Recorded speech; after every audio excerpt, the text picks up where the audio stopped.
Lukas pasal yang ke-16 ayat 22 sampai dengan 31.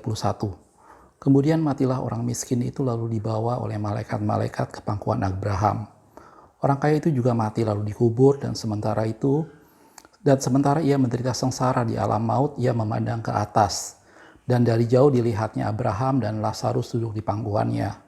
Lalu ia berseru katanya, "Bapa Abraham, kasihanilah aku, suruhlah Lazarus supaya ia mencelupkan ujung jarinya ke dalam air dan menyejukkan lidahku, sebab aku sangat kesakitan dalam nyala api ini." Ayat 25, tetapi Abraham berkata, "Anak, ingatlah bahwa engkau telah menerima segala yang baik sewaktu hidupmu, sedangkan Lazarus segala yang buruk. Sekarang dia mendapat hiburan dan engkau sangat menderita. Selain daripada itu, di antara kami dan engkau terbentang jurang yang tak terseberangi, supaya mereka yang mau pergi dari sini kepadamu, ataupun mereka yang mau datang dari situ kepada kami, tidak dapat menyeberang." Kata orang itu, "Kalau demikian, aku minta kepadamu Bapa, supaya engkau menyuruh dia ke rumah ayahku, sebab masih ada 5 saudaraku, supaya ia memperingati mereka dengan sungguh-sungguh, agar mereka jangan masuk kelak ke tempat penderitaan ini." Ayat 29, tetapi kata Abraham, "Ada pada mereka kesaksian Musa dan para nabi, baiklah mereka mendengar kesaksian itu." Jawab orang itu, "Tidak, Bapak Abraham. Tetapi jika ada seorang yang datang dari antara orang mati kepada mereka, mereka akan bertobat." Kata Abraham kepadanya, "Jika mereka tidak mendengarkan kesaksian Musa dan para nabi, mereka tidak juga akan mau diyakinkan, sekalipun oleh seorang yang bangkit dari antara orang mati."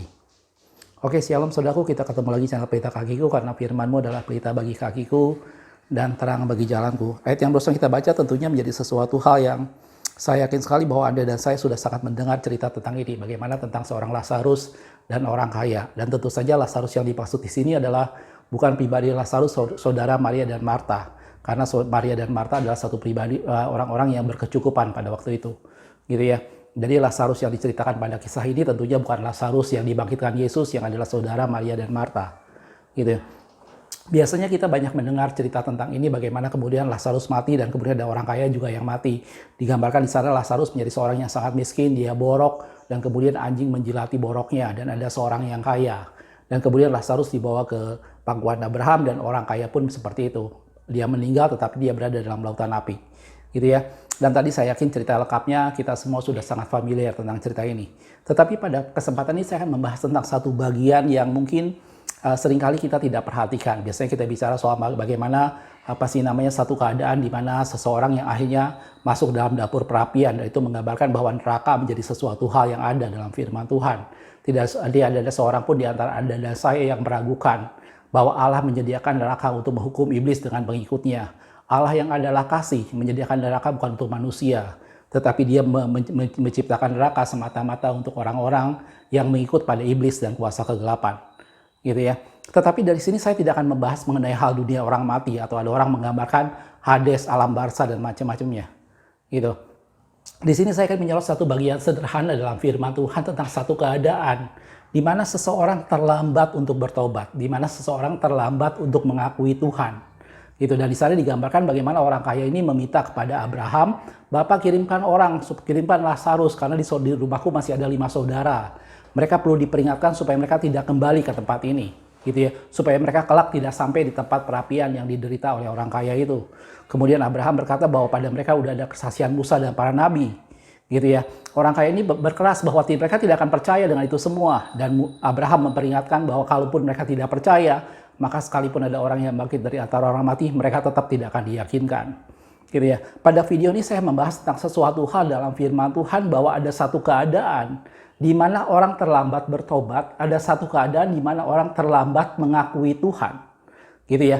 Dan itu yang dialami oleh orang kaya ini. Semasa hidupnya dia menikmati sesuatu hal yang baik, semasa hidupnya dia melakukan segala sesuatu sesuai dengan kehendak hatinya, dan dia sampai pada satu kondisi di mana akhirnya dia menyadari bahwa dia dalam satu penderitaan kekal. Dan itu menjadi sesuatu hal yang percuma, karena kesadaran atau pertobatan dia menjadi sesuatu hal yang terlambat. Gitu ya. Biasanya kalau kita dengar beberapa quote atau beberapa istilah atau quotes yang sering dibuat orang, misalnya lebih baik terlambat daripada tidak. itu seakan-akan menjadi sesuatu hal bahwa terlambat itu nggak masalah gitu ya, daripada tidak sama sekali. Saya tidak mengatakan bahwa itu menjadi sesuatu hal yang salah, tetapi dalam kekristenan, dalam firman Tuhan kita melihat bahwa terlambat menjadi sesuatu hal yang serius. Terlambat tidak bisa kita pandang remeh, terlambat menjadi sesuatu hal yang bisa berakibat fatal gitu ya. Atau ada quote yang lebih rohani yang sering orang buat, dikatakan bahwa di dalam Tuhan tidak ada istilah terlambat. Hati-hati saudaraku, bahwa dalam firman Tuhan nanti kita akan melihat bahwa terlambat menjadi sesuatu hal yang fatal. Gitu ya. Tadi saya ambilkan contoh, salah satunya adalah tentang Lazarus dengan orang kaya tadi. Bagaimana orang kaya terlambat untuk bertobat, bagaimana orang kaya tadi terlambat untuk menerima kesaksian para nabi dan kesaksian Musa. Gitu ya. Dan itu juga yang terjadi dengan 5 saudaranya. Gitu ya. Tetapi di samping dalam firman Tuhan ada contoh lain yang saya akan tunjukkan tentang sesuatu hal di mana orang terlambat. Gitu ya. Hal yang pertama kita akan lihat contoh yang lain adalah pada waktu Yesus disalibkan. Kalau Anda lihat dalam Matius 27 ayat 54 dikatakan, kepala pasukan dan prajurit-prajurit yang menjaga Yesus menjadi sangat takut ketika mereka melihat gempa bumi dan apa yang telah terjadi, lalu berkata, sungguh ia ini adalah anak Allah. Pada waktu itu Yesus disalibkan setelah disisa dan segala macam, dan dalam firman Tuhan dikatakan bahwa dia kemudian menyerahkan nyawanya, Eli Eli lama sabachthani, dan sudah selesai dan Yesus mati. Pada waktu itu terjadi gempa bumi yang dahsyat dan terjadi gelap gulita. Dan dalam firman Tuhan dicatat bagaimana pada waktu itu ada tentara Roma yang melihat kenyataan itu dan menjadi sangat ketakutan. Dan mereka berkata dengan mulutnya, sungguh dia ini adalah anak Allah. Ini satu pengakuan yang sebenarnya terlambat. Satu pengakuan yang satu kondisi di mana mereka sudah menganiaya Yesus, mereka sudah menyalibkan Yesus, dan Yesus berkata sudah selesai. Dan pada waktu itu setelah terjadi suatu hal yang luar biasa, bagaimana terjadi gempa bumi yang dahsyat, bagaimana terjadi gelap gulita, dan membuat semua orang ketakutan, barulah tentara Roma itu berkata, sungguh dia ini anak Allah. Gitu ya. Saya tidak akan menceritakan lebih jauh lagi apa yang terjadi dengan tentara Roma ini, walaupun banyak orang yang membuat penelitian sejarah tentang apa yang terjadi dengan tentara Roma yang membuat pengakuan ini. Tetapi Alkitab mencatat bahwa bagaimana seorang satu pribadi yang terlambat mengakui Yesus sebagai anak Allah, dan dia sudah menyiksa Yesus dan menyalibkan Yesus sampai akhirnya Yesus mati menggenapi firman Tuhan. Dan pada sesuatu terjadi dan sangat ketakutan mereka, pada waktu itulah dia terlambat dan dia berkata mengakuinya bahwa sungguh dia itu anak Allah. Gitu ya. Hal yang sama kalau kita lihat dalam Lukas 23, itu pun dicatat seperti itu. Lukas 23 ayat 47. Ketika kepala pasukan melihat apa yang terjadi, ia memuliakan Allah. Katanya, sungguh orang ini adalah orang benar. Gitu ya. Itu semua statement-statement yang diungkapkan menjadi sesuatu hal yang sama sekali terlambat. Sesuatu hal yang sama sekali tidak ada gunanya. Gitu ya, karena Yesus sudah menyelesaikan segala sesuatunya. Tentunya ini berbeda dengan penyamun yang disalibkan di samping Yesus, dan dia berkata, Yesus, ingatlah apabila engkau nanti kembali dalam kerajaanmu, ingatlah akan aku, kasihanilah aku, have mercy on me.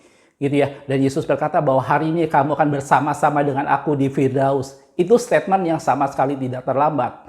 Dan ini berbeda dengan yang dialami oleh tentara Roma atau kepala pasukan tadi. Setelah semuanya terjadi dan gempa bumi dahsyat dan kemudian gelap gulita, mereka baru berkata bahwa sungguh dia ini orang benar. Dia berkata bahwa sungguh dia itu adalah anak Allah. Gitu ya. Ini contoh dalam firman Tuhan bahwa sesuatu yang dilakukan seseorang menjadi sesuatu di mana dia terlambat untuk mengakuinya, di mana dia terlambat untuk melakukan sesuatu. Gitu ya. Seperti halnya tadi digambarkan dengan orang kaya yang pertama saya gambarkan tentang peristiwa orang kaya dan Lazarus tadi. Orang kaya sudah dalam penyiksaan. Dan dia berkata, tolong kirimkan seseorang ke rumahku, karena di sana masih ada 5 saudaraku. Tetapi Abraham berkata, pada mereka sudah ada kesaksian para nabi. Kalau mereka tidak percaya, maka tidak ada gunanya dikirim siapapun juga. Gitu ya. Tentara Romawi ketakutan pada saat semuanya menjadi gelap gulita. Tentara Romawi ketakutan pada saat gempa bumi yang dahsyat terjadi pada waktu Yesus mati. Dan akhirnya mereka mengakui bahwa sungguh dia ini adalah orang benar, sungguh dia itu adalah anak Allah. Gitu ya. Jadi ini kita harus perhatikan sama-sama tentang sesuatu hal terlambat. Terlambat bukan sesuatu hal yang sepele, saudaraku. Terlambat bukan sesuatu hal yang kita anggap enteng dalam firman Tuhan.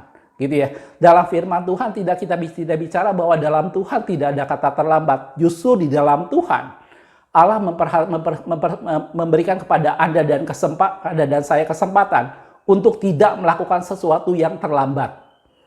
gitu ya. Dan Alkitab mencatat tentang orang-orang yang melakukan sesuatu yang terlambat, gitu ya. Kalau kita lihat tentang cerita zaman, contoh yang lain dalam firman Tuhan, bagaimana pada waktu itu Nabi Sakaria bernubuat tentang satu keadaan di mana orang akan meratapi dia yang mereka tikam, gitu ya. Kita lihat sebentar ayatnya saudaraku dalam Sakaria 12 ayat 10 dikatakan, Aku akan mencurahkan roh pengasihan dan roh permohonan atas keluarga Daud dan atas penduduk Yerusalem. Dan mereka akan memandang pada dia yang mereka tikam. Ini nubuatan firman Tuhan dari Nabi Sakaria tentang bagaimana sesuatu yang terjadi pada akhir zaman. Mereka akan meratapi dia yang mereka tikam, dikatakan seperti itu. Dan akan meratapi dia seperti orang meratapi anak tunggal. Dan akan menangisi dia dengan sedih seperti orang menangisi anak sulung. Yaitu menjadi satu gambaran bagaimana dia meratapi dan mereka bertobat tentang sesuatu hal, tetapi keadaan terlambat karena Yesus akan datang dengan yang kedua kali dalam segala kekayaan dan kemuliaannya, dan dia bertindak sebagai hakim yang adil. Dia tidak lagi bertindak sebagai satu pribadi kecil yang memberikan kabar damai sejahtera, tetapi dia bertindak sebagai satu hakim yang adil. Dan itu digenapi dalam kitab Wahyu. Wahyu 1 ayat yang ke-7 dikatakan, Lihatlah, ia datang dengan awan-awan, dan setiap mata akan melihat dia. Juga mereka yang telah menikam dia, dan semua bangsa di bumi akan meratapi dia, ya dan amin. Ini adalah nubuatan firman Tuhan bagaimana saatnya akan tiba, bahwa setiap lutut akan bertelut dan setiap lidah akan mengaku bahwa Yesus Kristus adalah Tuhan. Pertanyaannya, apakah pengakuan itu datang pada saat segala kasih karunia masih dicurahkan, atau pengakuan itu datang pada saat Yesus datang dengan segala kemuliaannya dan dia akan menghakimi bangsa-bangsa, dan itu menjadi satu pengakuan yang terlambat. Jelas aku, dan dalam firman Tuhan dikatakan bahwa Tuhan akan mencurahkan roh pengasihan kepada kaum keluarga Daud, dan mereka akan meratapi dia yang mereka tikam, yaitu Yesus sendiri. Dan dalam kitab Wahyu digenapi bahwa Yesus datang dengan segala kemuliaannya, dan pada waktu itu orang akan meratapi dia. Orang akan meminta ampun tentang segala sesuatu yang mereka lakukan, tetapi semuanya terlambat. Oke, jelas saudaraku, itu beberapa contoh dalam firman Tuhan tentang satu hal bahwa terlambat bukan menjadi sesuatu hal yang sepele. Terlambat menjadi sesuatu hal yang harus kita pandang serius, gitu ya. Anda tentu juga ingat cerita pada waktu Tuhan menghancurkan Sodom dan Gomora dan menyelamatkan Lot dan keluarganya. Dan dalam firman Tuhan dikatakan di sana malaikat Tuhan berkata kepada Lot dan keluarganya untuk mereka segera bergegas, gitu ya, supaya mereka segera lekas-lekas pergi dan meninggalkan kota itu karena kota itu hendak dihancurkan. Dan dalam bagian yang lain saya pernah jelaskan bahwa mereka suruh lari ke atas gunung, gitu ya. Itu menunjukkan bahwa Lot dan keluarganya tidak boleh berlambat-lambat. Kalau Anda baca cerita tentang Lot pada waktu Tuhan menghancurkan Sodom dan Gomora, di sana bagaimana malaikat Tuhan bahkan memegang Lot dan keluarganya untuk segera bergegas meninggalkan kota itu, gitu ya. Dan itu menjadi suatu gambaran bahwa perlambatan atau sesuatu yang berlambat-lambat atau sesuatu yang terlambat itu tidak boleh kita pandang remeh, tidak boleh kita anggap sepele, gitu ya. Kita tidak boleh berpikir yang penting nanti saatnya akan datang, yang penting nanti segala sesuatu akan tiba. Memang ada saat-saat di mana kita menanti-nantikan Tuhan, ada saat-saat di mana kita menunggu waktu Tuhan, itu betul. Tetapi jangan lupa bahwa segala sesuatu, bagaimana kita mencari Tuhan, bagaimana kita bertobat, bagaimana kita mencari kebenaran firman Tuhan. Tidak bisa kita berkata bahwa nanti deh saya tunggu waktu sampai saya mencari Tuhan. Tidak. Jangan berlambat-lambat untuk mencari Tuhan. Jangan berlambat-lambat untuk mengakui bahwa Kristus adalah Tuhan. Ada saatnya di mana pengakuan kita bahwa Yesus adalah Allah itu menjadi sesuatu hal yang percuma dan terlambat, gitu ya. Dan itu menjadi sesuatu yang Tuhan ingatkan dalam firman Tuhan, gitu. Contoh yang lain kalau kita lihat dalam kitab Amos, di sana juga sudah dinubuatkan dalam firman Tuhan bahwa akan datang masanya orang akan berlari ke gunung, orang akan berlari ke lembah untuk mencari sesuatu. Mereka bukan lapar akan makanan, mereka bukan haus akan minuman, tetapi akan mendengarkan firman Tuhan, tetapi mereka tidak mendapatkannya, gitu ya. Amos 8 ayat 11-12, sesungguhnya waktunya akan datang, demikianlah firman Tuhan Allah. Aku akan mengirimkan kelaparan ke negeri ini, bukan kelaparan akan makanan dan bukan kehausan akan air, melainkan akan mendengarkan firman Tuhan. Mereka akan mengembara dari laut ke laut, menjelajah dari utara ke timur untuk mencari firman Tuhan, tetapi tidak mendapatnya. Jelas saudaraku, ini satu gambaran bagaimana kerinduan seseorang akan firman Tuhan menjadi sesuatu hal yang terlambat. Bagaimana pada waktu itu ada satu kondisi di mana orang butuh firman Tuhan, orang menyadari bahwa hidup dia, kehidupan rohaninya berasal dari firman Tuhan, dan mereka mencari firman Tuhan. dan arah mencurahkan kelaparan atas negeri itu, tetapi menjadi sesuatu bagaimana orang mencari kemana-mana dan mereka tidak mendapatkannya. Dan ini menjadi satu kelaparan dan kehausan yang percuma, menjadi sesuatu hal yang terlambat. Jelas saudaraku? Itu beberapa bagian dalam firman Tuhan yang saya perhatikan bahwa terlambat menjadi sesuatu yang Anda dan saya harus perhatikan sama-sama. Gitu ya. Tadi saya sudah bilang, kita memang ada waktunya kita menunggu Tuhan. Ada waktunya kita menanti-nantikan saat Tuhan. Tetapi jangan berlambat-lambat untuk mencari Tuhan. Jangan berlambat-lambat untuk mencari firman Tuhan. Jangan berlambat-lambat untuk mengakui bahwa Kristus adalah Tuhan. Gitu ya. Tidak perlu kita harus mengalami segala sesuatu yang luar biasa dulu baru kita bisa berkata dan mengakui dengan mulut kita bahwa Engkau adalah Allah. Tidak perlu ada sesuatu hal yang buruk yang terjadi pada kita, yang kemudian kita baru rindu akan mencari firman Tuhan. Selagi semuanya diberikan kesempatan, selagi semuanya terbuka, mari cari Tuhan. Mari dengar firman Tuhan, mari bersekutu dengan firman Tuhan. Akan ada masanya, kata Tuhan, bahwa orang mencari kemana-mana untuk mendengarkan firman Tuhan, tetapi mereka tidak menemukannya. Akan ada saatnya di mana orang merintih dan mengakui Tuhan. Dan dia menangisi dia yang mereka tikam. Tetapi semuanya terlambat karena Kristus datang untuk menghakimi segala sesuatu. Nah, saudaraku, ada satu quote sederhana yang mungkin Anda dan saya pernah dengar. Dikatakan bahwa seringkali kita baru menyadari bahwa kita memiliki sesuatu yang istimewa, sesuatu yang berharga, justru pada saat kita kehilangannya. Gitu ya, mungkin Anda dan saya pernah dengar. Gitu ya. Jadi misalnya kita mempunyai sesuatu yang kita anggap menjadi sesuatu yang biasa, anggaplah HP kita gitu ya. Pada saat kita masih memilikinya, kita anggap ini bukan sesuatu hal yang istimewa. Kita perlakukan dengan semaunya kita. Tetapi pada saat itu hilang, pada saat itu tidak ada lagi pada kita, kita baru menyadari, aduh ternyata saya benar-benar butuh HP itu. Gitu ya. Itu juga dalam banyak kehidupan kita yang lain, pada saat kita masih sehat, seringkali kita menyalahgunakan kesehatan kita dengan semau kita dan berpikir bahwa itu menjadi sesuatu hal yang biasa. Tetapi pada saat kesehatan itu mulai hilang, kita seringkali mulai menyadari bahwa ternyata itu menjadi sesuatu hal yang berharga. Gitu ya. Demikian juga dengan hal kekristenan, demikian juga dengan hal pengiringan kita kepada Tuhan. Kadang-kadang kita berpikir, oh Tuhan tuh baik, Tuhan tuh sabar, Tuhan tuh dengan setia menunggu Anda dan saya, sehingga seringkali kita mengabaikan Tuhan. Tetapi saatnya akan tiba kalau kita kehilangan semuanya itu, kita baru menyadari bahwa itu sesuatu hal yang mulia, bahwa itu sesuatu hal yang luar biasa yang sebenarnya ada pada Anda dan saya. Gitu ya. Jangan sampai kita baru menyadari kalau kita memiliki sesuatu yang istimewa justru setelah kita kehilangan hal itu. Gitu ya. Dalam Tuhan ada kata terlambat dan kita harus berhati-hati untuk Anda dan saya tidak melakukan hal yang terlambat. Gitu ya. Memang lebih baik terlambat daripada tidak, tetapi terlambat bukan sesuatu hal yang baik. Gitu ya. Dan firman Tuhan mencatat keterlambatan yang dilakukan orang-orang. Gitu ya. Bagaimana orang itu terlambat mengakui pengakuan Musa dan kesaksian Musa dan para nabi seperti halnya 5 saudaranya. Bagaimana orang tentara Roma tadi terlambat mengakui bahwa Kristus adalah Allah. Dan kemudian digambarkan bahwa pada akhir zaman pun itu terjadi. Orang akan meratapi dia yang mereka tikam. Tetapi itu semua menjadi sesuatu yang terlambat. Dalam Hosea tadi digambarkan bagaimana, dalam Amos digambarkan orang yang mencari firman Tuhan dan haus akan firman Tuhan. Tetapi semuanya menjadi sesuatu hal yang terlambat. Gitu ya. Sadari bahwa Anda dan saya mendapat kesempatan yang sama. Sadari Anda dan saya bahwa kita semua memiliki banyak kesempatan. Jangan sampai semuanya hilang dan kita baru menyadari bahwa kita sudah kehilangan sesuatu hal yang berharga. Manfaatkan setiap kesempatan yang ada untuk kita mencari Tuhan. Manfaatkan setiap kesempatan yang ada untuk kita mencari firman Tuhan. Dan sadari bahwa Kristus itu adalah Allah. Sadari bahwa tidak ada Allah yang lain selain daripada Kristus.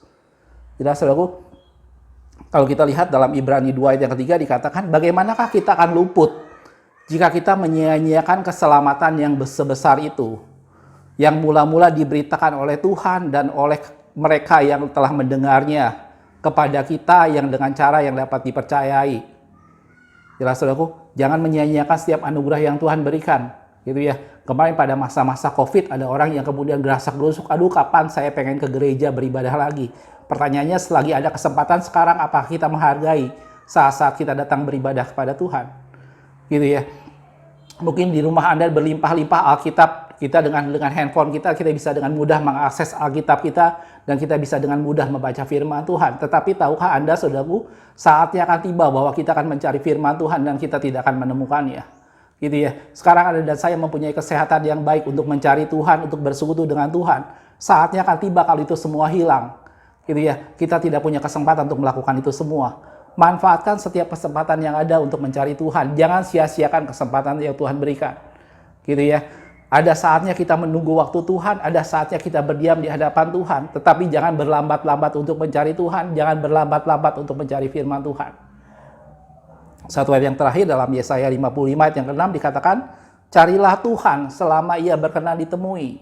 Ini berbicara soal sesuatu bahwa ada masanya Tuhan tidak bisa ditemui lagi. Berserulah kepadanya selama ia dekat. Jelas saudaraku, mudah-mudahan dari ini semua bisa menginspirasi Anda dan saya. Manfaatkan setiap waktu dan kesehatan dan kesempatan yang kita semua punya untuk mencari Tuhan, untuk hidup bergaul dengan Tuhan, untuk semakin dekat pada Tuhan. Cari firman Tuhan dan tidak ada kehidupan yang lain selain di dalam Kristus. Terima kasih sudah menonton, kita ketemu di video berikutnya. Tuhan Yesus memberkati.